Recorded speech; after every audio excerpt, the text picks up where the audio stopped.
You never really forget the sound of a house that raised you. The creak in the stairs, the smell of morning coffee, the wind brushing through a half-open window, it all becomes part of who you are. My name's Walter Green, and I built my home 40 years ago with my own 2 hands. Every nail, every board, it all carried pieces of my life, my wife and my little boy, Adam. When she passed, the house became my anchor. Until the day it wasn't mine anymore. My daughter-in-law, Rachel, sold it just like that.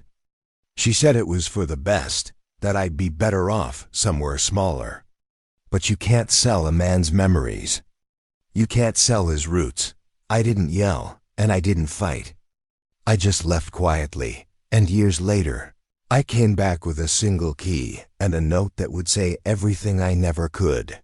You know, when I was a younger man, my hands never stopped moving. I was a carpenter by trade, but truth is, I just loved building things that could last, things you could feel proud of when you stood back and looked at them. Back then, in our small Pennsylvania town, that's how you measured a man. Not by the money he made or the car he drove, but by the steadiness of his hands and the kind of home he could build for his family. Started building our house the year Linda and I got married.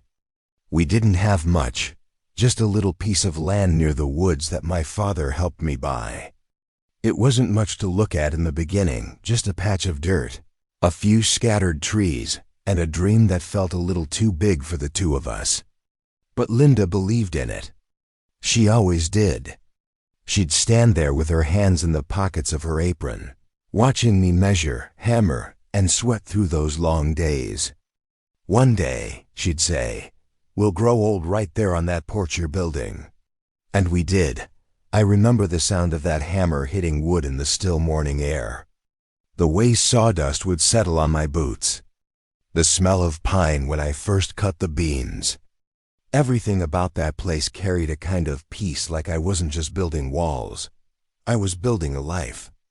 Linda would bring me lemonade and sit by the half-finished steps, humming some old tune her mother used to sing. We'd talk about where the Christmas tree would go, or what color to paint the kitchen. Simple dreams, but to us, they were everything. When the house was finally done, I remember standing on the porch at sunset, my arm around Linda's shoulder, and saying, "This is it, honey. This is home." She smiled, that quiet little smile she had, the one that said more than words ever could, and whispered, "You built us something beautiful, Walt." I didn't know then how many memories those walls would hold. Our son, Adam, came along a few years later, and suddenly, that house became more than just a home. It became alive. I can still hear his little feet running down the hallway, the way he'd slide across the kitchen floor in his socks, laughing like the world belonged to him. Linda would chase him with a towel after bath time, pretending she couldn't catch him, while I'd just sit there and laugh until my stomach hurt. We had Christmas mornings that smelled like cinnamon and pine, birthdays with chocolate frosting on the table, and Sunday dinners where the sound of forks and laughter filled every corner. There were nights when storms would rattle the roof, and Adam would crawl into our bed saying, "The thunder's too loud." "Daddy," I'd wrap an arm around him and tell him, "It's just the sky talking, buddy.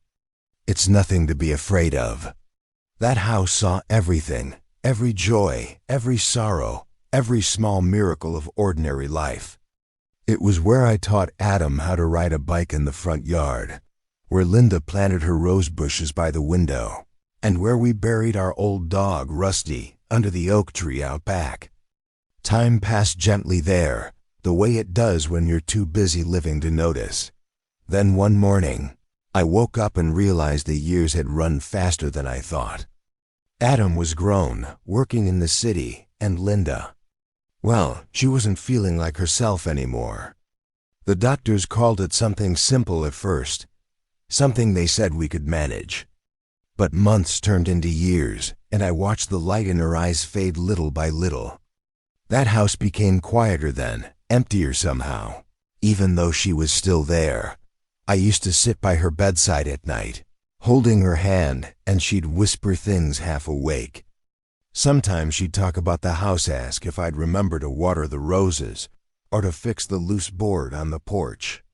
Other times she'd just smile faintly and say, "It's a good home, Walt. You built us a good home." When she passed, I thought about selling it. I really did. But I couldn't. I'd wake up in the middle of the night and feel her presence in that house, in the smell of her perfume still lingering in the closet, in the soft creak of the floorboards where she used to stand while cooking breakfast, in the rose garden she loved so much. So I stayed. I kept her things where they were. I fixed every little thing that broke, as if somehow, by keeping the house together, I could keep her close too. People don't understand how a place can become part of you. But when you build it with your own hands, when you pour your heart and your sweat into every nail and board, it's more than a building. It's a memory you can touch. I'd walk through the rooms sometimes and just listen. The air still carried her laughter, faint but clear. Even the walls seemed to hold their breath around her name. After a while, Adam started coming by more often. He'd bring Rachel, his wife, and they'd stay for the weekend, helping me out around the house. She was a nice enough woman at first, polite and eager to make herself useful. But I could tell right away she didn't see the house the way I did. She'd glance around and say things like, "This place could use a little modern touch," or, "It's got good bones, but it feels dated." I'd just nod and say, "It's been standing 40 years. I reckon it's done all right." Adam would laugh and change the subject. But I could see it. Rachel saw that house as something old, something that needed changing. She didn't see the Christmas mornings, the paint smudges from when Adam was 5, or the little marks on the doorframe where I measured his height every birthday. She just saw walls, floors, and out-of-style furniture. Still, I didn't hold it against her. She was young, from a different world.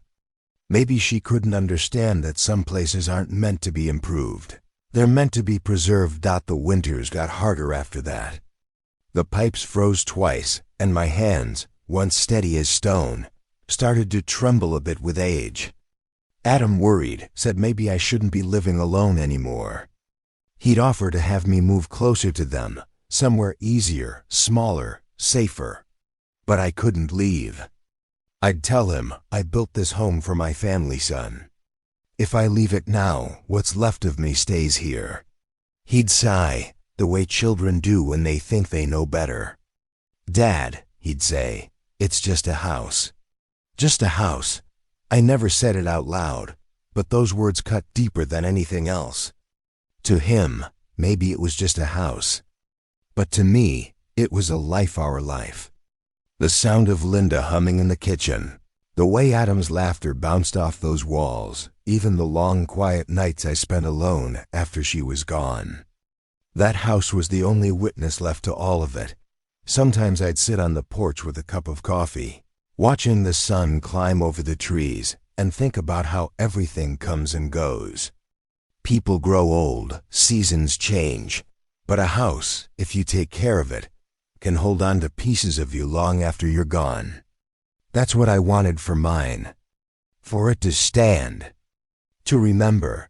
But I guess not everyone feels that way. I didn't know it then. But the world I'd built, every nail, every memory, every quiet moment carved into those walls was about to slip away. Not with noise or warning, but with a single piece of paper, a signature, and someone else's idea of doing what's best. Funny thing is, when something is taken from you quietly, without a fight, it almost hurts more. You start to wonder if the world even noticed. I'd learn soon enough that it didn't. That house, the one my hands built, the one my heart lived in, would become someone else's dream. But long before that day came, I already felt the ground shifting beneath me. I just didn't know how deep the crack would run. And looking back now, I can still see the sunlight hitting those wooden floors, just like it did on the very first day I walked in with Linda by my side. That image, it never left me. It's what carried me through the years that followed, because sometimes, when everything else gets taken away, all you have left are the memories of what you built and the quiet promise you made to yourself, never to let them be forgotten. When Adam and Rachel first told me they were coming to stay for a while to help around the house, I was grateful. I thought, sure, some extra hands, company for Sunday dinners. After Linda died, the quiet had a way of filling the rooms like weather, and I welcomed people who brought in a little storm of life. I didn't think much of the word help when it came from Adam. He'd always meant well. At first, it was small things. Rachel scrubbed the grout in the kitchen like she'd been doing it her whole life. Adam fixed a loose step on the back porch. They brought in new light bulbs that made the living room look brighter, as if someone had turned up the sun. I found myself smiling at the change. The house had needed some work after all. I told myself it was sensible. We were getting older. Things wore out. Maybe a little freshening up would be good. But the way Rachel moved through the rooms felt different from how Linda had once moved through them. She had this quick, efficient sort of kindness, the kind that does things fast and gets on with the next task. When she opened a drawer, she would pull out a stack of papers, glance at them once, and toss them in a box labeled recycle. When she looked at a chair, she saw a chair. When I looked at the same chair, I saw the corner where Adam had carved a crooked little heart when he was 7. Little things. Small ghosts. She started calling the place rustic, as if that was a polite problem to fix. Walt, this wallpaper's sweet, but it's from another era, she'd say, running a hand along the faded floral. We could put up something neutral, makes cleaning easier. 2. Adam would smile and nod, saying, yeah, Dad, we'll make it easier for you. I wanted to believe them. It was the painting that first made the house feel less like ours. One weekend, they brought home cans of paint in shades that came with names I'd never heard: Cloud Mist and Warm Stone. They taped plastic over the piano and moved our pictures off the wall. Rachel climbed a ladder and began rolling the brush while humming a song from a radio station I didn't listen to. The walls drank the paint up fast, swallowing the old color like it had never been there. I stood in the doorway and watched. The living room looked cleaner, more modern, but it also looked less comfortable. The light that used to splinter into gold across the floor now hit a smooth, pale surface and slid away. I felt a small, sharp tug inside my chest. It wasn't anger so much as the sensation of watching pages being torn from a book you hadn't asked to be edited. We just want what's best for you, Adam said when he saw the way I was looking at it. He ran his hand along the fresh paint and smiled. Less to maintain. You won't have to worry about stains, drafts. We can help. You always worry, Rachel added, with that same quick kindness. We can make it safer. No more climbing ladders to change bulbs. We'll put in better railings. I nodded because I knew they worried, because I knew their intentions came from love. But loving in a fast, efficient way and loving by keeping a place's history alive are different things. Then the furniture started to go. Rachel said some pieces were tired and offered to store them until we decided. In the afternoons, I'd come downstairs and find an armchair missing, or the cabinet that held Linda's teapots gone from its corner. They'd take things out to the truck and promise to bring back something nicer, a word that felt like a polite dismissal. The cabinet was gone, and with it went the little chips of glaze that had once belonged to Linda's hands. The teapots were client gifts. They'd lived tucked behind that glass for 30 years like quiet family members. Now the shelves were bare. One evening, I found the brass plaque I had carved years ago, The one that said Green Family Home in my crooked letters on the dining table, face down as if someone had forgotten to hang it back up. I picked it up and felt the indentations of the carving under my thumb. I'd whittled it on my lunch breaks, sitting on that very porch imagining our faces around a table.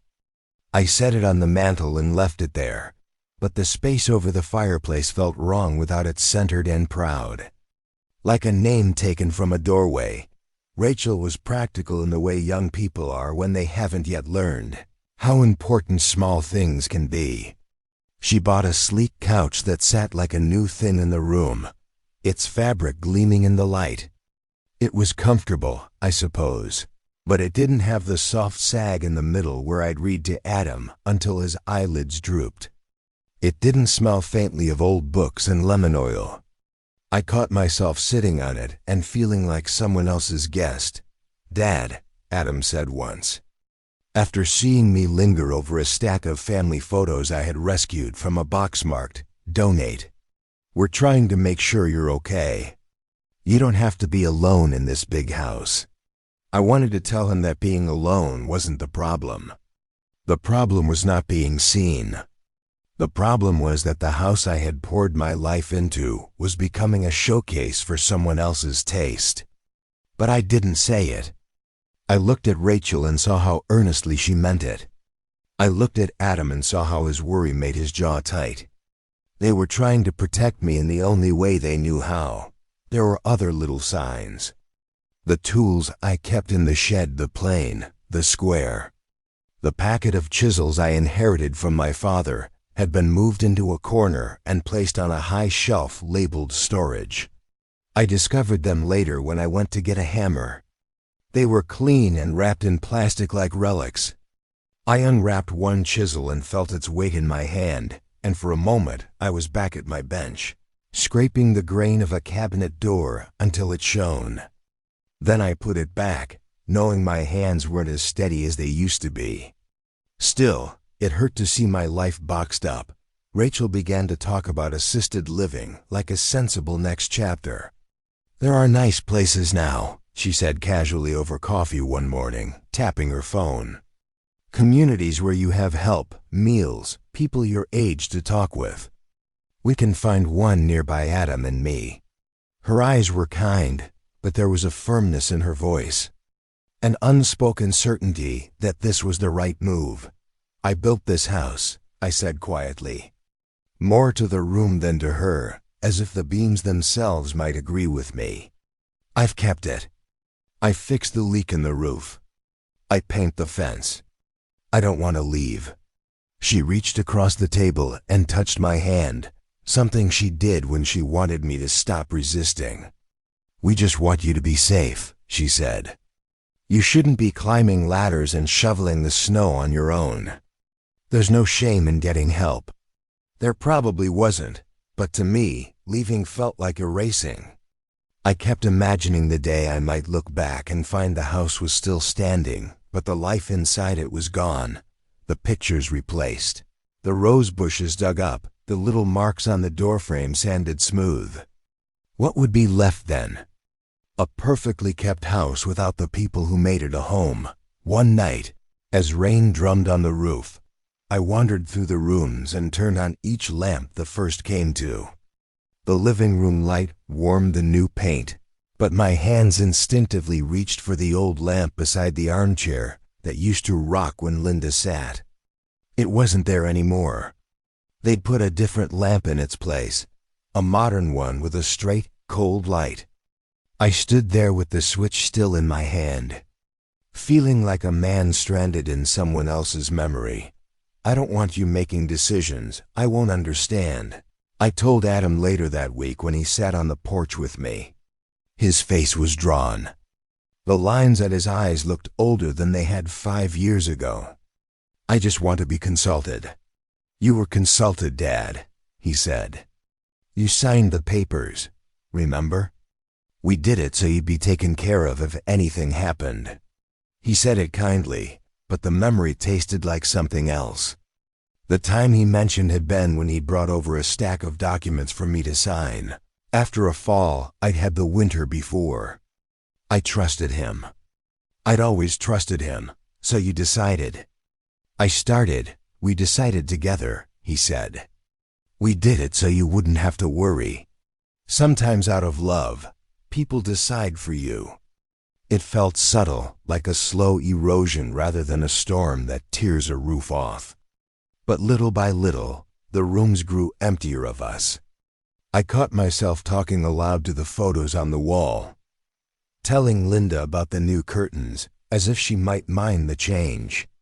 It felt silly, like a man having a conversation with wallpaper, but it was the only way I could remind myself that the past was still there.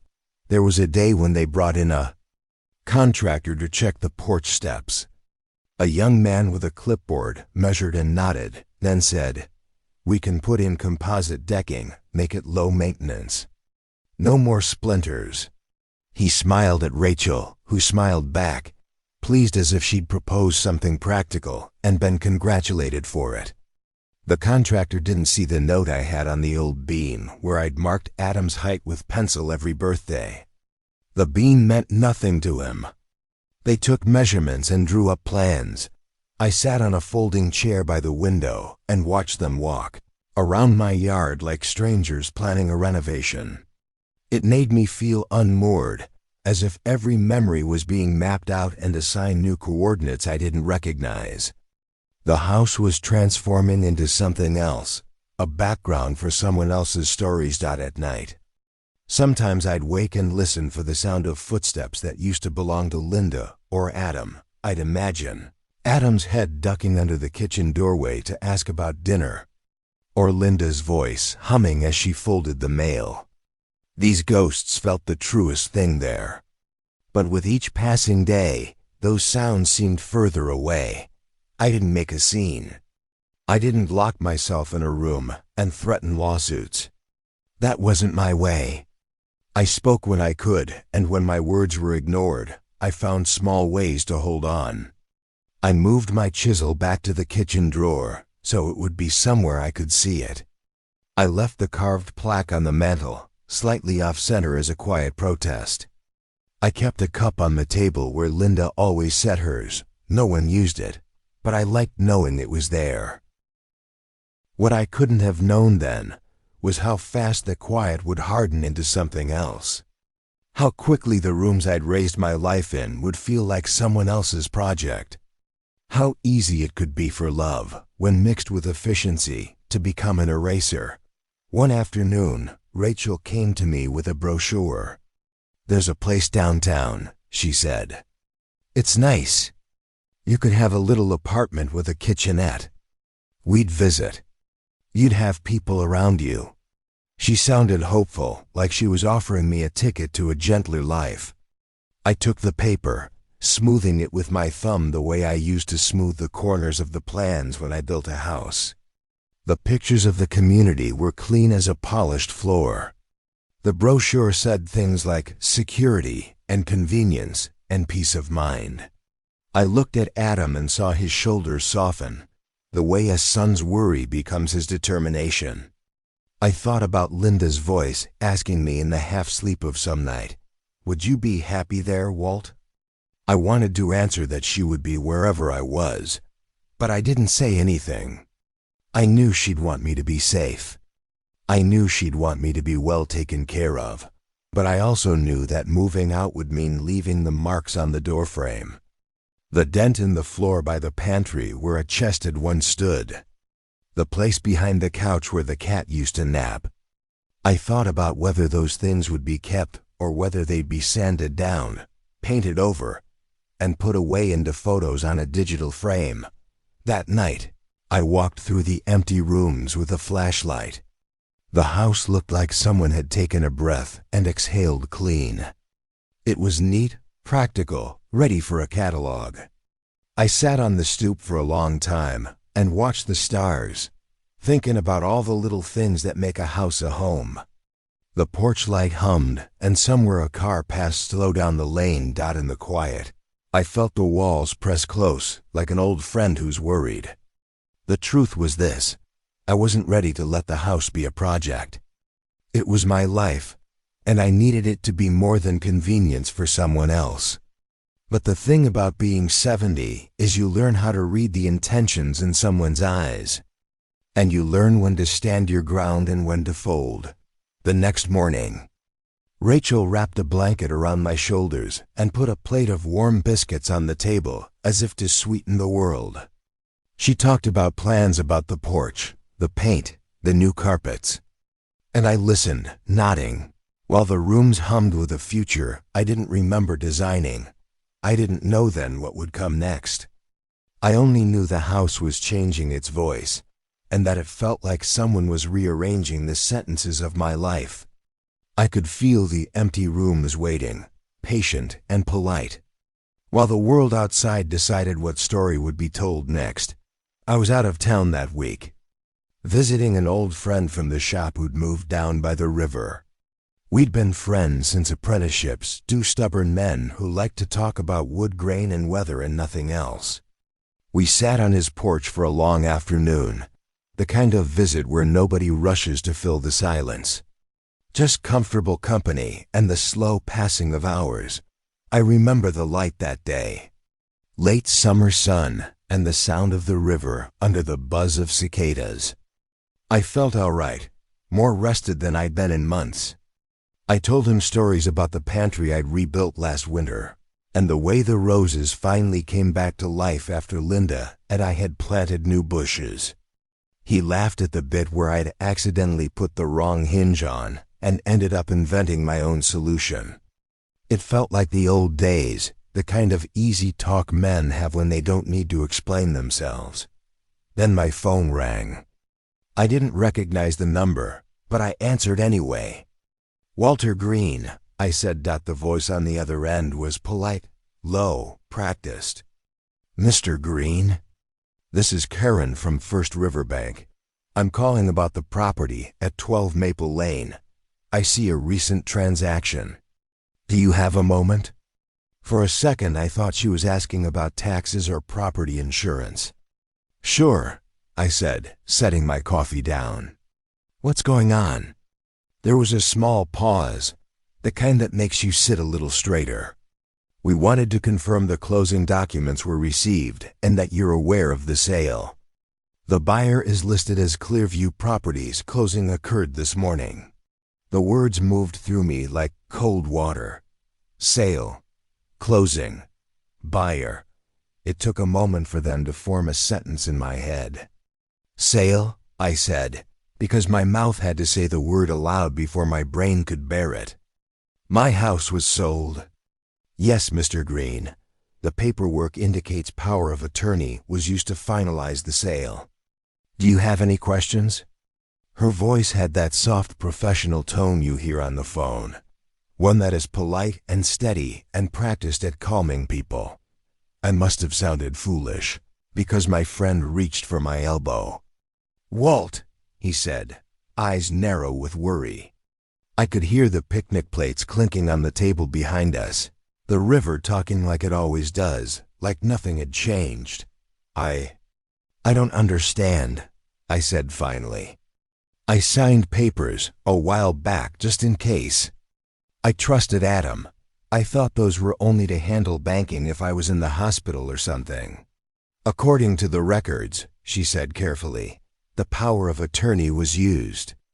The buyer completed escrow. The deed is recorded. If you'd like, I can send you copies of the documents." I asked for the copies, my hands a little unsteady. She told me she'd email them, and she asked for a number where they could reach me. Her voice was kind in the way bank voices can be kind. I thanked her and hung up, my fingers hovering over the phone because it felt wrong to put it down. We sat there in the river light. My friend didn't say much.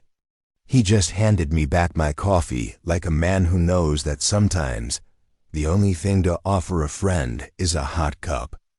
I called Adam. He didn't pick up. I called again. Then I called Rachel. The line went to voicemail. I left a message, my voice steady on the outside, if not on the inside, asking if everything was all right, and that I'd like to talk when they had a moment. It occurred to me then how quiet the world was. Even the cicadas seemed to have hushed. The river moved on as it always had, unbothered, patient. The sun slid a little lower. I felt a small, odd weight in my chest, like a hand pressing down gently but firmly. It was a new kind of pressure, one I hadn't felt before. We drove back that evening. The lane to my house had cornfields on one side and the old stone church on the other. The farther we got from my friend's place, the faster my heart seemed to beat. I kept thinking maybe this was a mistake, some clerical error, a misfiled form. It had to be.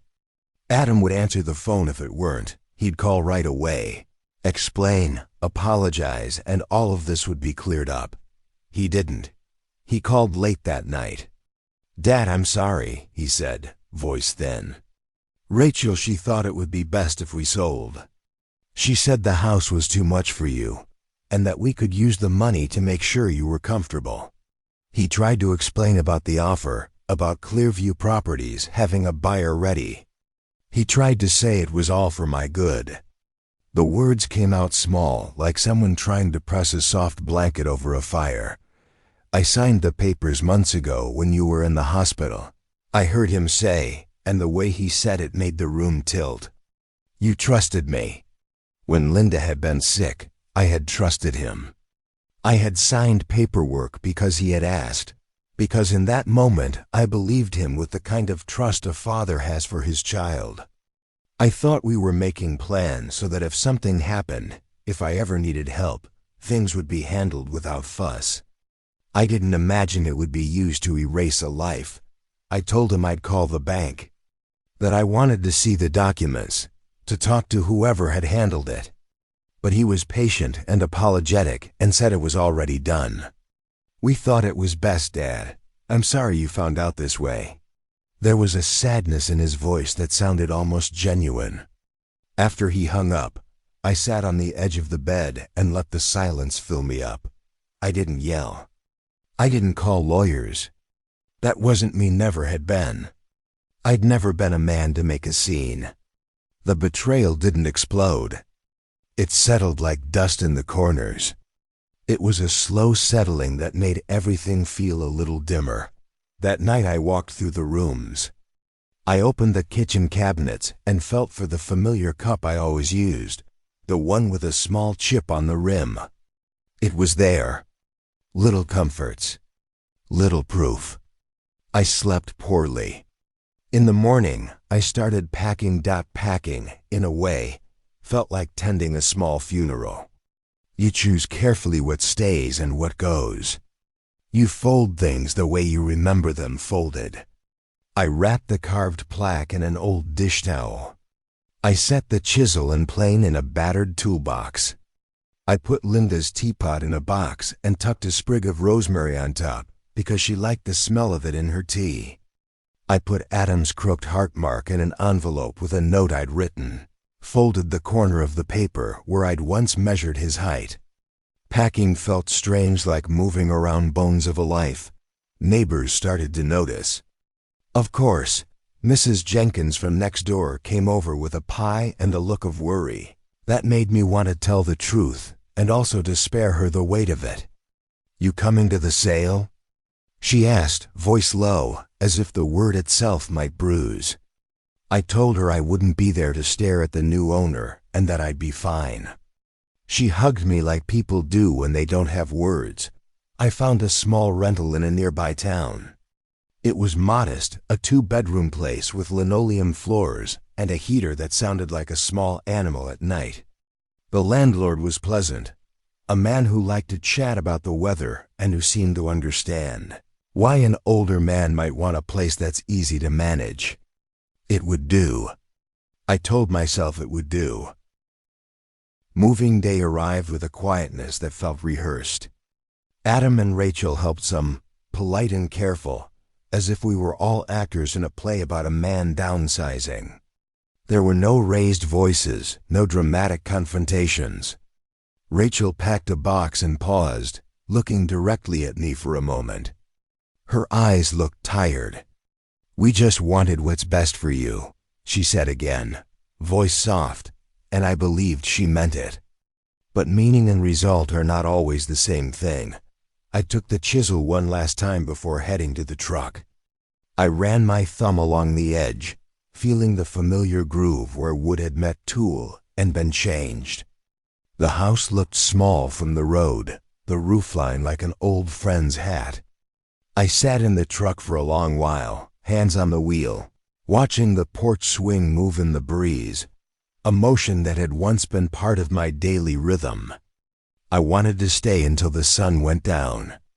Instead, I drove away. The rental was quiet, smaller. It smelled faintly of bleach and rented life. I unpacked the things that mattered and set them where I thought I'd see them often. The plaque went on the shelf, leaning against a stack of books. The chisel found a place in the drawer. I set the teapot on the counter and put a single rosemary sprig in it, like a little island of Linda's scent dot in the evenings. I found myself driving past Maple Lane. I'd pull up across the street and sit in the truck, hands folded on the steering wheel, watching the house from a distance. Sometimes a child would play on the porch steps where Adam once did, or a truck would pull in and someone would unload boxes that looked unfamiliar. Once, a moving truck parked and men in polo shirts took furniture inside. The sign that said sold sat squarely on the lawn, a small, official rectangle that made my stomach drop. I'd sit there a while, then drive home. The drive was longer but quieter, and the rental's heater hummed as I tried to sleep. I told myself I would call my friend back, that we'd meet again and talk about grain and nails as if nothing had happened. That night there was a sound I didn't recognize, the sound of a life compressed, of rooms emptied and memories boxed out. People say time heals, and maybe it does. But there are different kinds of wounds. Some are clean and scab over quickly. Others are slow and stubborn, like an ache in a hip that reminds you every morning you're older. This felt like that, a slow ache that would visit me in the small hours, in the places between one breath and the next. And so I settled into the rental, into a life that was not mine but would have to do for now. I kept to my routine: coffee at dawn, a walk by the river some mornings, a call to my friend who pretended not to notice when I didn't talk about the house. I visited the hardware store and ran my hand along the grain of new lumber, feeling the old habit of measuring and planning scratch its way under my skin. I didn't shout or make threats. I didn't make a case that would be clever or loud. I learned to keep my silence like a heavy coat, to wear it until the weather changed. The silence felt heavier than any outburst ever could, full of the things I didn't say, the small faithful things I took with me. And the rest I left behind. Time has a way of softening things you think will never lose their edge. But even so, some memories stay sharp no matter how many years you lay over them. It's been almost 6 years since I left Maple Lane for good. And yet, every so often, I still find myself driving that way, half out of habit, half out of something I don't know how to name. Life in the rental settled into something quiet, predictable. I'd get up early, make my coffee, listen to the sound of birds outside that didn't seem to sing quite as loud as the ones back home. Some days I'd fix small things around the place just to keep my hands busy: tighten a cabinet hinge, oil a door. When you've worked with your hands your whole life, you get itchy when they stay still too long. I heard about Adam's accident on a Thursday. It was raining, one of those slow, steady rains that turns the whole world gray. I was in the grocery store parking lot, sitting in my truck with a bag of apples beside me, when the phone rang. Rachel's name lit up the screen. Her voice was strange, like she was speaking from far away. She told me there'd been a wreck outside of Pittsburgh. A highway slick with rain. A truck that crossed the center line. Adam was gone before the paramedics arrived.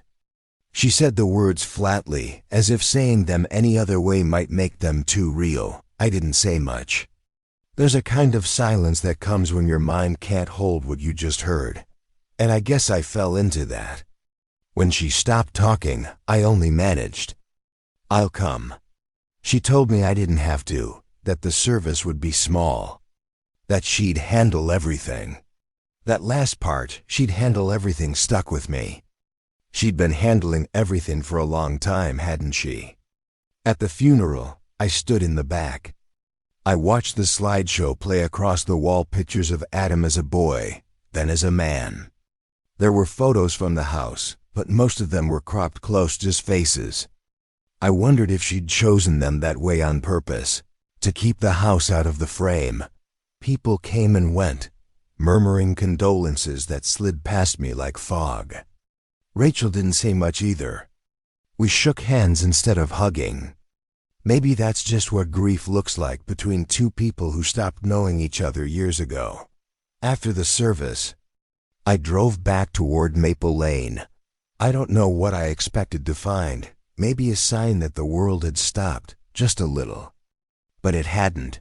The street was quiet, just as it had always been. Kids' bikes leaning against mailboxes, a dog barking somewhere behind a fence. The house was still there, just as I'd built it, though the shutters were a different color, now a soft blue instead of the forest green Linda and I had picked. A new car in the driveway. A potted plant on the porch. It looked cared for. I parked across the street and watched. The curtains I'd once helped Linda hem still hung in the front window.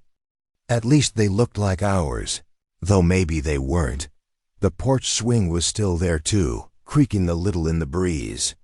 For a moment, I thought I could see Linda sitting there, just her shape, the way her hair used to fall when the wind caught it. But then a woman stepped out, Rachel. She stood on the porch, holding a mug, staring out at the yard. She didn't see me. Or maybe she did and chose not to. Either way, I didn't move. I just sat in that old truck, engine off, listening to the hum of the streetlights. There's a strange comfort in realizing the world keeps moving, even when you don't want it to. It hurts, but it's honest. After that day, I started driving by every now and then. Once every few months, maybe. Not to haunt it, not to wallow, just to see. To make sure it was still standing, still breathing. Sometimes I'd see kids running through the yard, chasing each other around the oak tree I'd planted the year Adam was born.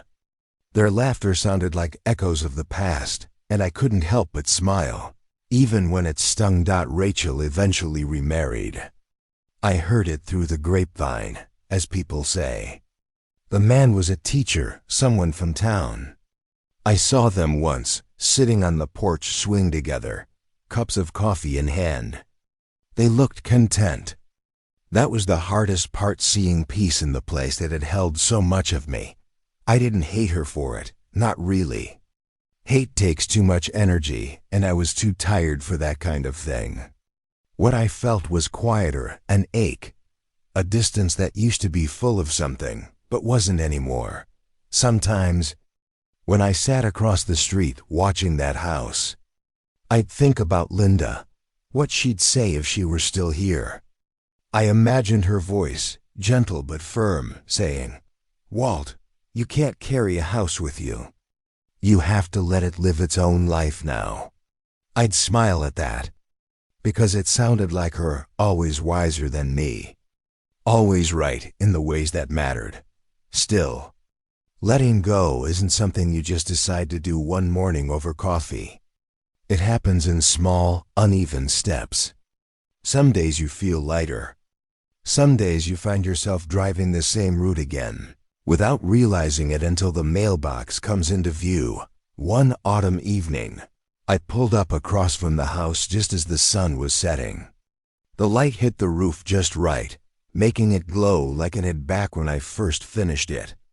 I thought about all the years between then and now, about the boy who once ran barefoot through that yard, about the woman who used to wave from the porch when I came home from work, about the man I used to be when all that was still my world.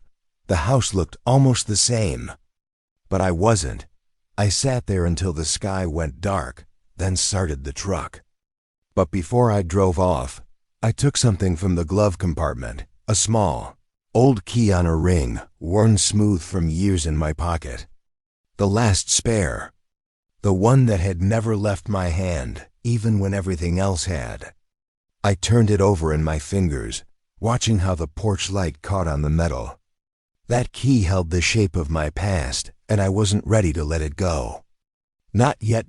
As I drove home that night, the road curved gently through the trees, and I caught my reflection in the window. The lines on my face looked deeper than I remembered. Age sneaks up on you like that. It doesn't announce itself, it just settles quietly, the same way dust settles on furniture you've stopped using. That winter was long and cold. The kind that makes the air bite at your lungs when you step outside. I spent most evenings sitting by the window with a blanket across my knees, watching the snow drift under the streetlight. Time didn't move fast or slow, it just existed, one steady heartbeat after another. When spring came, I drove by again. The yard was full of tulips. I knew they weren't the same ones Linda had planted, but they were close enough in color-soft pinks and yellows. I parked and sat for a while, thinking maybe it was time to stop coming. Maybe the house had found its new life. That's when I saw them, 2 little kids, maybe 6 or 7, chasing a ball across the grass. Their laughter carried over the fence, clear and bright, the kind of sound that makes the air feel alive. One of them tripped near the porch, and Rachel came running out, kneeling to brush off his knees. She smiled, the kind of smile you give when your heart's in 2 places at once, half in the present, half in the past. I started the truck and drove off quietly. That night I couldn't sleep. I sat at the kitchen table with the key in front of me, its metal cold under the lamp's light. I thought about how life moves like a river, carrying everyone forward, whether they're ready or not. Some folks float easy. Others get stuck on the rocks for a while. I'd been stuck a long time, but sitting there, I felt something shift. Maybe it was forgiveness, or maybe just understanding. Rachel hadn't stolen my life, she just kept living hers. The house wasn't mine anymore, and maybe it didn't have to be. But that didn't mean I had to forget it either. The next few months passed quietly. I went to the diner on Sundays, started carving again small things, little birds and boxes, just to keep my hands busy. I mailed one of the boxes to Rachel's address. No note, no return name. Just a box made from oak, the same wood as the beams in that house, polished smooth and left unpainted. Inside, I placed one thing, the spare key. I kept another copy for myself. After that, I didn't drive by as much. Maybe once a year. Maybe less. When I did, I'd stop just long enough to see that the lights were still on. That laughter still found its way through those walls. It comforted me somehow, knowing it was still a home, even if it wasn't mine. Time didn't heal it completely, but it changed it. Grief became reflection, and reflection slowly turned into something steadier. Resolve, maybe. I couldn't undo what was done, but I could choose what stayed with me. And so I did. The house stood on its corner, strong and quiet, the way good homes do. And I kept driving, the road stretching out ahead of me long, open, waiting for whatever came next. The morning tasted of damp leaves and old wood. It was one of those October days where the sky sits low and gray, and the air seems to hold its breath. I hadn't planned on coming back that morning. I told myself I didn't need to. But the road has a way of drawing you, doesn't it? Little by little, like a current. I turned off the highway and drove down Maple Lane, the truck's tires whispering over the familiar grooves. My hands felt steady on the wheel in a way they hadn't in years. The house looked like any other house on any other autumn morning, and at the same time it felt like the only place left that mattered. The maple tree out front had shed most of its leaves, leaving a thin, rusty shawl on the grass. Wind moved through the bare branches and sent a scatter of leaves across the porch. The blue shutters glowed a little against the dull sky. Someone had put a small pumpkin by the steps. It looked cared for. It looked like a place people still lived with a sense of home. I parked across the street and sat for a while, just breathing. I suppose I needed to be certain that seeing it again wouldn't topple me. But it didn't. There was a quiet in me I hadn't felt in a long time, like the settling of a shelf after you've put the last book on it. I reached into the glove compartment and took out the key. It was small, older than anything else on my keyring, and worn smooth from being rubbed in my pocket for decades. It had lived under the shed floorboard for years, under a loose plank where I used to hide things when Adam was small marbles, a comic book, the odd penny. I'd kept that spare key there like a secret, a lifeline to a life I was too stubborn to let go of. I held it for a long time, turning it between my thumb and forefinger. It remembers the feel of my palm when I first made it, the first cut of the file, the careful bending, the way a key finds its shape in your hands like a little metal poem. I thought of the first time Linda carried that key in her pocket, back when she would lock the door at night and check the windows twice. I thought of all the mornings she stood at the sink with steam over the teapot and the light through the curtains. Those mornings were small things, but they stacked up into a life. I wrote the note the night before. It was short, which surprised me. I thought at the time I might write a long letter, but my hand kept coming back to a few simple sentences. I wanted honesty, not accusation. I wanted to leave a bridge instead of a trap. So the paper I folded into my pocket said what I couldn't say aloud without turning it into something else. When I finally climbed out of the truck, the cold bit my cheeks just enough to wake me. My feet crunched across the frost-hardened grass. The house was closer now, and in the close-up it was plain to see the small changes, new gutters, different daffodils in the bed where Linda planted roses, the mailbox with its fresh coat of paint. Rachel's handwriting curved across a little welcome card tacked to the window. A kid's bike leaned against the fence, bright and red. Someone had put a wind chime by the porch that caught the breeze and sang a clean, tinkling note. All these small signs said the house was alive. And it did something to me that surprised me. It warmed me. For a long time I had held on to the idea that coming back would be an act of theft, a theft of something that didn't belong to me anymore. But standing there on the path, I realized there was a difference between keeping something and remembering it. I wasn't there to demand or to rally old ghosts. I was there to do one small thing that felt right. The mailbox was the old metal kind. The kind that had been at the edge of our yard when Adam was a boy, dented in one corner from where he'd once backed the mower into it. The flag was up as if waiting for someone to notice. I reached out and lifted the lid. Inside, between a stack of flyers and some bills, I slipped the envelope first. Then, with my thumb steady, I let the key fall in beside it. The metal made a soft clink and settled against paper like two thoughts joining. I didn't leave the key to sting. I left it because keys mean something quiet, trust handed over, a memory made physical.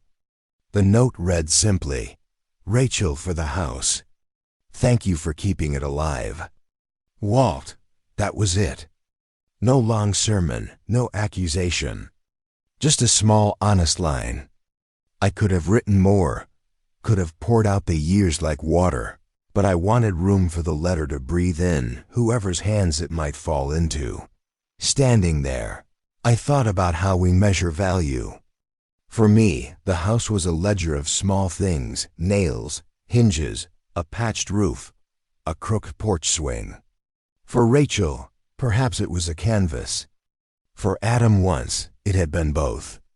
The key was a language for both kinds of people. It wasn't meant to be a demand or a trap. It was a way to say, I remember. You kept it. I closed the mailbox gently, and the sound was small but precise. It felt like the finishing of a quiet ritual. When I straightened up, the porch light flicked on for an instant, as if someone inside had moved, and for a second I wondered if Rachel had seen me. Maybe she had. Maybe she had not. I took another step back and looked at the house in the blunt morning light.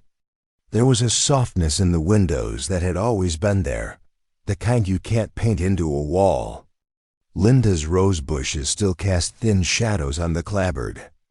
A small patch of sun fell on the stoop where once a pair of work boots had rested. I made a mental note of the way it all balanced on the edge of memory and present. I stood a long while on the sidewalk, my hands folded together in front of me. Children from 2 houses over ran past laughing and called my name, Mr. Walt, the same way they had when Adam was little.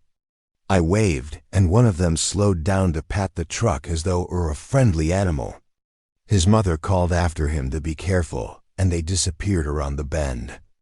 The ordinary hum of life trash pickup, a dog barking, someone rehearsing on a porch guitar stuck to the morning like dew. There was a strange lightness in me then.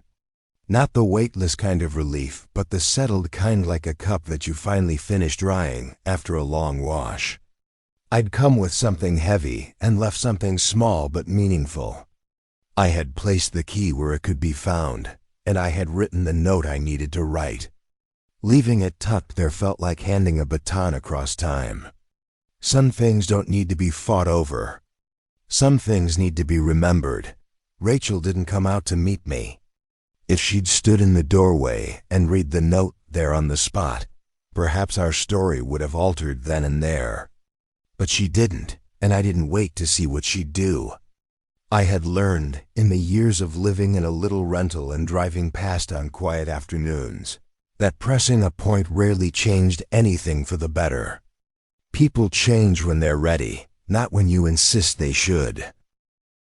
As I walked back to the truck, I felt a small nudging in my chest that was a mix of sadness and calm. The house would be the house. Rachel would be Rachel. I would be me, a man who had built a home and learned how to accept when other people made that place their home too. I opened the glove compartment and set the other spare key in its place. My fingers lingered on the metal. It felt like closing a circle, and that felt right.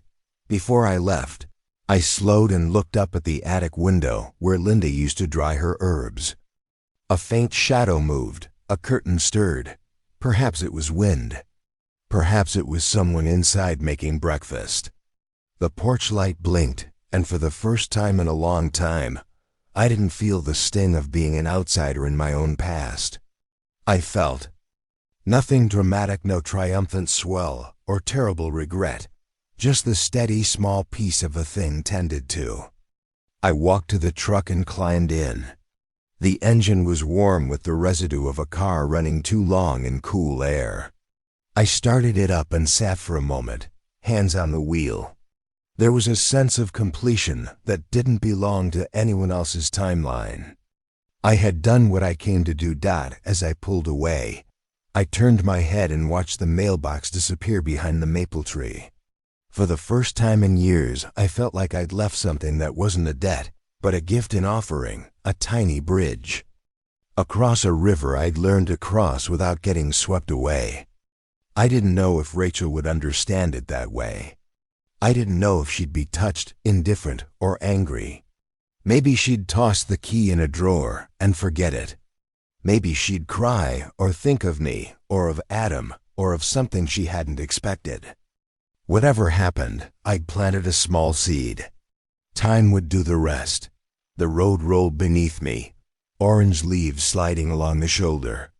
I drove slow, listening to the tires on the pavement, letting the morning unspool behind me.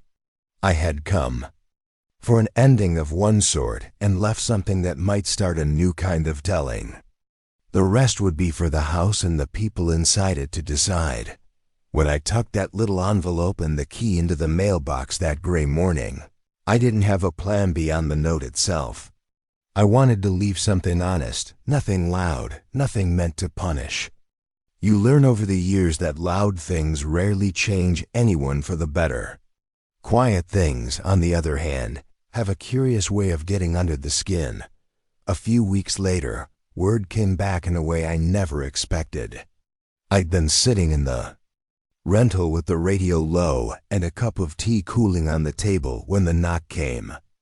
It was Mrs. Jenkins from next door, her hat in her hands and that look she gets when she's trying to carry another person's sorrow without dropping it.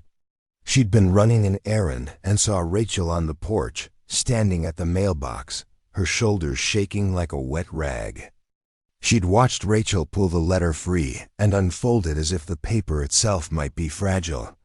She read it right there. "Walt," Mrs. Jenkins said, settling into the chair like she was holding a small thing carefully. She read your words out loud. Her voice broke, then she cleared her throat and went on. She cried, not loud, just a kind of quiet that comes from surprise. I think it got to her in a way nothing else did. I remember feeling my chest loosen in a way I hadn't felt for a long time. Not because I wanted her to be sorry, though I think part of me did want that, but because the note had done the thing I hoped it might. It had found a place to land. It had been received. Later on, Mrs. Jenkins told me what Rachel had done next. After she read the short letter, my thank you, and that small line about remembering, she had gone inside and found the plank where the little wooden plaque used to belong. The one I carved when the house first stood finished. She'd taken it down years ago when she redecorated, she told Mrs. Jenkins, meaning she'd moved it into a closet because it felt too much like history. Now, with my handwriting folded into her palm, she dusted the plaque clean and carried it back out to the porch. She hung it back over the door, not in the center like I'd once placed it, but where the sun hit it in the afternoon, so it looked bright and clear for anyone stopping by. That's what shook me, Mrs. Jenkins said. She put it back up like she was putting something right. She stood on a box and steadied the plaque with both hands, and you could see it like she was telling the house she was sorry she ever took it away. She laughed a little, the way people do when they're trying to let relief out of their chests. Mr. Walt, you would have liked how careful she was. I liked that she was careful. I liked, too, that the note had asked nothing and given space for something else to happen. In the weeks after, that little key and its short letter spoke quietly in the rooms. I never expected it to make everything whole. I knew better. But I did hope it might be the small grain of sand that starts an oyster to making a pearl. Not long after Mrs. Jenkins told me about Rachel and the plaque, she stopped by again with another bit of news. This one I wasn't ready for. A slip had come in the mail from the post office. A thank you card Rachel had mailed to the address on file. She'd tucked a short note inside, a clumsy thing of paper and apology.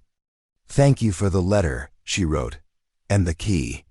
I didn't understand then. I do now.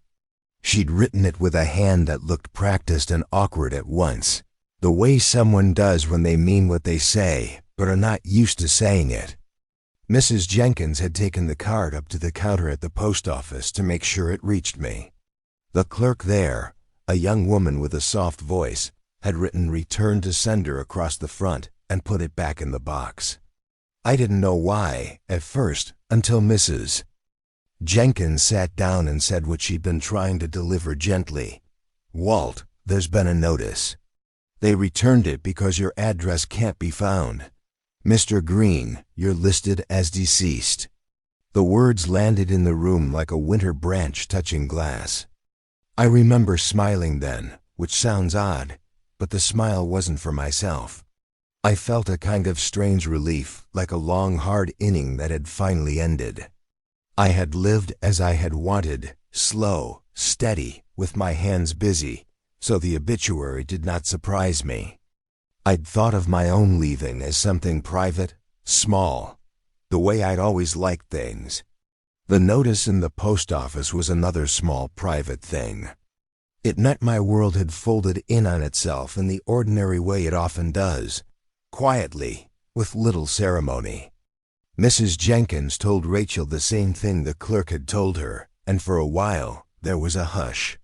Rachel stood on her porch and pressed her hand to the wood where the plaque hung. She sat down on the swing and stared at the yard where the kids now played, at the oak tree that still bore my initials carved almost faded into its bark. She closed her eyes for a long time.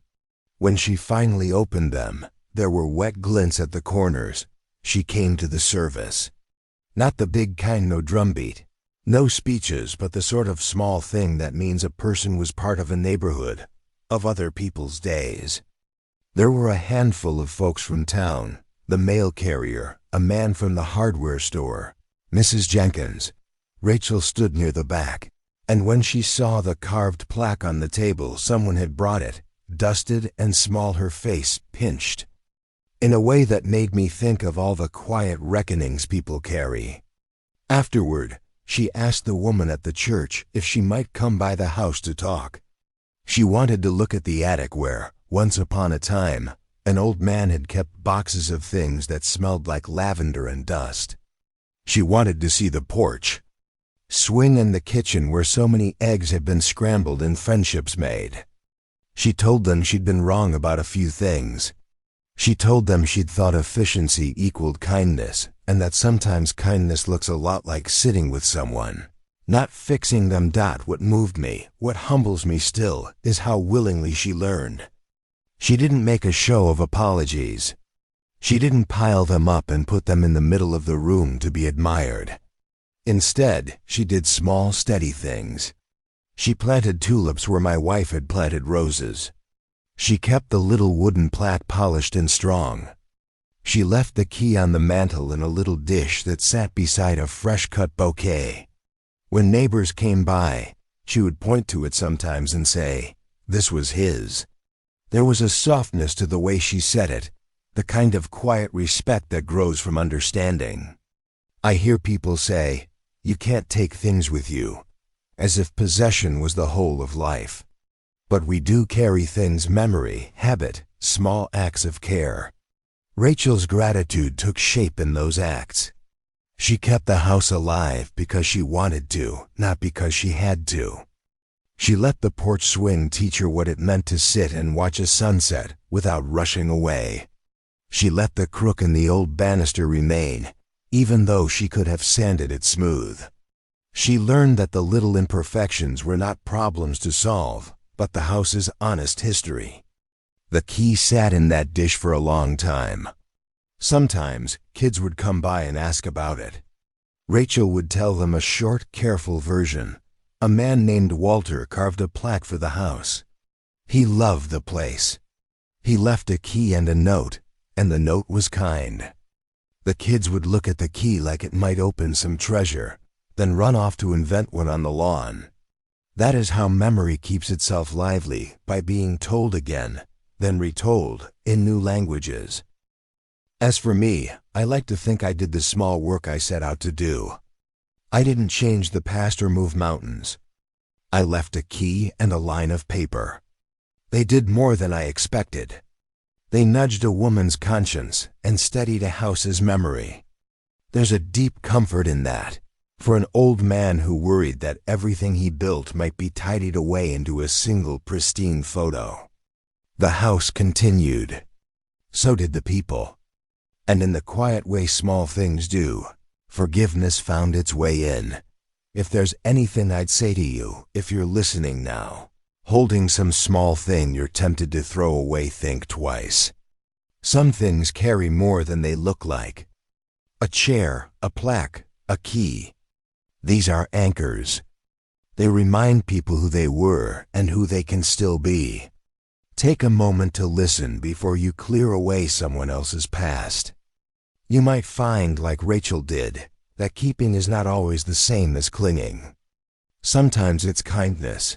If this story touched you, please consider leaving a like or sharing it with someone who'd appreciate a slow, quiet tale of memory and small justice.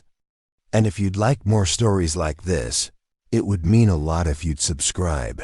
There are more quiet corners and honest people to meet. Thank you for sitting with me a while.